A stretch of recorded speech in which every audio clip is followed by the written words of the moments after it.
Time for a much-needed makeover. I have always thought you were a bit on the scruffy side. Not convinced these are the best guys for the job, though. But no, give it a go. First, you'll need to measure the radius. That's the measurement from the centre of the circle to the edge. From the radius, you can work out the diameter. That's the distance right across the centre of the circle. The diameter is always twice as long as the radius. And now the circumference. That's the distance all the way around the side of the circle.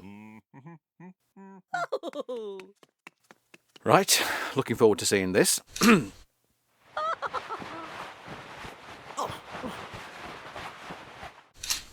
Ooh. Yeah, wouldn't give up the day job. Huh?